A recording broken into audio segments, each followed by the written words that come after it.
Yeah, what's poppin', peeps? You got your boy Anandra here. Welcome to another video. So for this video, I'm going to be talking a little bit more about mind games and how they can sometimes play a role in the games that you play here.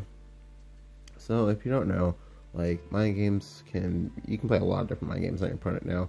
I know it's not really talked about that much, but there are, like, again, some mind games that you can play. For example, you can make your opponent play around cards that you don't have. You can prey on your opponent's like preconceived beliefs and or biases, such as for example, there are a lot of people who won't kill Aylas. For example, there are a lot of people who will always kill Unicus on sight. There are a lot of people who will kill Sibyls on sight, so on and so forth.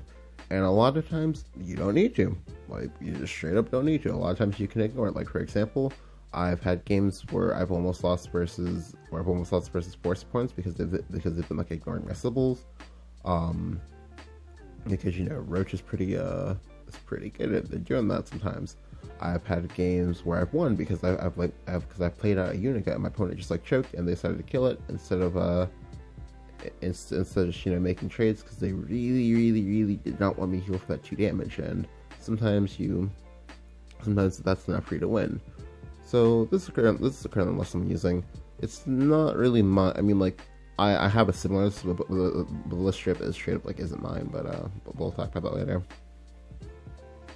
So the game I'm going to show you, it's just going to be one game. This game's going to be versus Aggro Blood. Now, this game is a game I probably should have lost. However, I make a read that my opponent's trying to play around something, and so I feed his fear. I make him paranoid as hell that I have exactly what it is that he's trying to play around, and that causes him to make some misplays and he loses.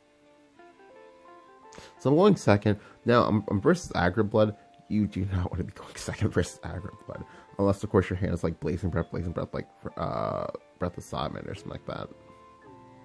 So I'll go ahead and I'll toss like the staircase. I pick up a Blazing Breath. I kept the Ayla because Ayla, it's nice. It's nice, low curve thing. So if I can find Ruthless Wolf, I'll be fine.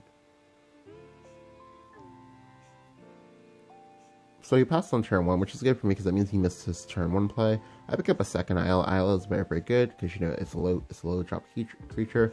Also make trades. Here he plays a Spiderweb Imp, so we can probably safely infer that he's most likely Vengeance Blood, which will make this a little bit harder. I pick up my third Ayla and I'm like, okay. So here I go ahead and I use the Blazing Breath. And they might be questioning, well, Nandra, why did you use the Blazing Breath here? I use the Blazing Breath here for 2 reasons. One, there's a slight chance, like a slight chance that I might go ahead and pick up a second Blazing Breath. However, as you can see here, currently I do not have the mana to cast it. So if I pick it up now, what I would like is to be able to go ahead and be able to have done the damage already, and to go ahead and make him afraid. So by doing this, it means that when this Ayla comes out, he has to worry about the fact that now his Belphegor will not be safe. It can actually die now.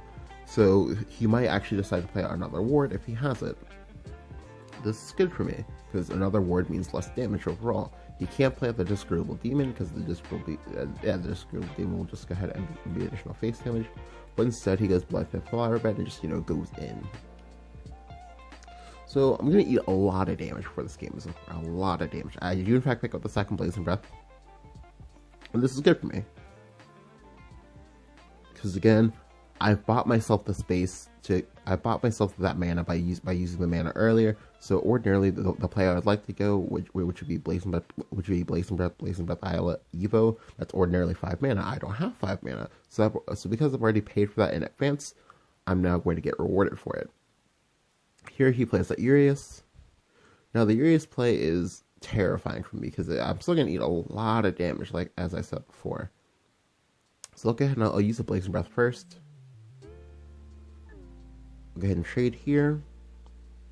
I'll play out my Ayla, and I'll evolve my Ayla.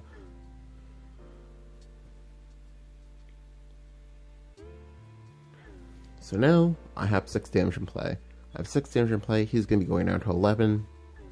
So the good thing right now is that because this is an anything goes, because this is like an any deck can win format, or an undefined format, there's actually a world in which when she's actually dead next turn, if I'm actually PDK, because I have a staircase, and staircase means it could be ramp dragon or it could be PDK. I've only been playing low drops. I haven't actually ramped yet, and there's a chance that if I have Hippogriff Rider, he can die. So this turn we'll go ahead and see him go Air Jammer, and here he makes a curious play. He decides to trade. Like, when he trades, again, I know that he's spearing stuff like, say, Hippogriff Rider, which gives me an excellent idea, because now I'll be going up to 6 mana.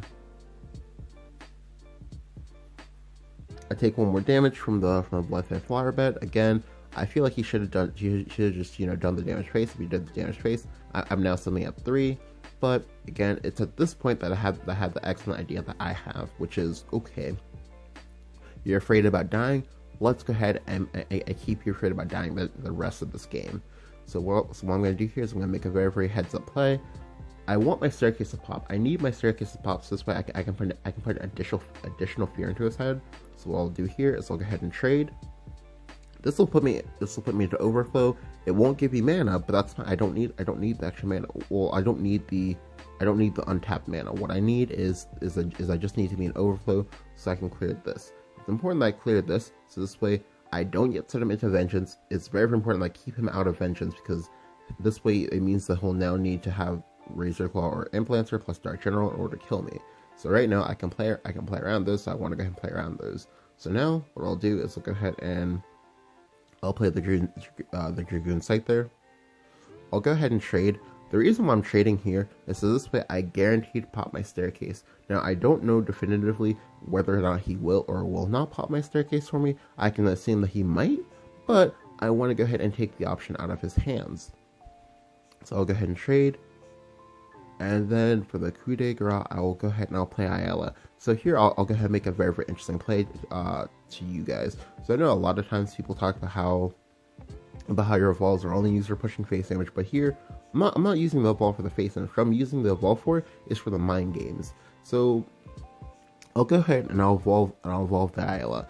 Now again, you might be wondering, why would you evolve the Ayala? However, I make the evolve in the Ayala for 2 reasons. One, unbeknownst to him, I have a Sockle in my hand, and if I pick up the Zeus with the staircase pop, I can in fact kill him next turn.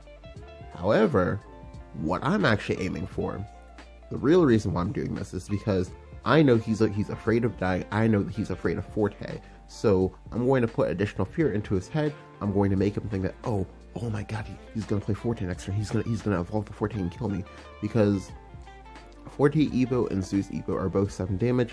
Ayla is 4 damage, so that adds up to 11. So he will in fact die if I either pick up the Zeus or if I have the Forte. However, if he kills the Ayla, I also put him into an equally rough spot, because if he does that, I go up to 9 mana. I play up the Israfil. When the Israfil comes out, that means I get to heal. If I go up to 8 or 9 HP, depending on like what he does, how does he kill me from that point? With top decks, you don't. You just lose. So again, I'll go ahead and evolve the Ayla. Like this is essentially the last turn of the game. So like this evolve, it doesn't matter if it's wasted or not. It just doesn't matter. So this turn, he'll use a Razor Claw. So right now, we can see that, like, because he missed that 2 damage from earlier, that actually did in fact cost him, because he would have had lethal. But here, he plays with the Double Vengeance, and he even evolves it because, again, he's that afraid. So here, I'm wondering if he's BMing and if he has Ambling Wrath, but no, he does not have it. Which is good, because now, that's game. So I did, in fact, actually pick up the Zeus, but that's anecdotal. Like, we didn't know for sure if we were going to pick up the Zeus. However, what we did know is that because he was afraid of dying, if we could prey on that was going to be how we're going to win. So here, thankfully, because he was afraid, he goes ahead and he evolves the Double of Vengeance right into the perfect range for me to go ahead and play Israfil, and for me to go ahead and evolve said Israfil. So now I have a 10-10 Israfil. He's in Vengeance like he wanted to, but now I'm at 5 HP. At 5 HP, Dark General will not kill me, and it has to be exactly Dark General plus damage flow for me to die. Nothing else kills me. He has Disagreeable Demon. But Disagreeable Demon is just not good enough because I have a Zeus. So I'll go ahead and play out the Zeus and I'll just kill him. So the big thing about this game is that, again, my opponent, we could infer that he was afraid because of the way he made his trades, and as a result, if you're afraid, I can go ahead and I can prey on your fears. Like if I'm actually like heads up to doing that. This is why it's really important to make reads on what it is your opponent's doing. Like if they're making pauses before making their plays. Mind you, it doesn't have to be like a long pause or anything like that. Sorry, it doesn't have to be like a long pause or anything like that. Just short pauses as well can kind of like give you additional information that you can use. Like anything is a resource in this game. You just need to be cognizant enough to see it and realize it. If you enjoyed the video, go and leave a like, go and hit the subscribe, and let me know what you think about mind games and when you play Shadowverse. Do you have any that you like to do on your opponents? Like, if so, let me know. Like, I'm trying to learn the same as you guys. Thank you guys for watching. I'll catch you guys next time.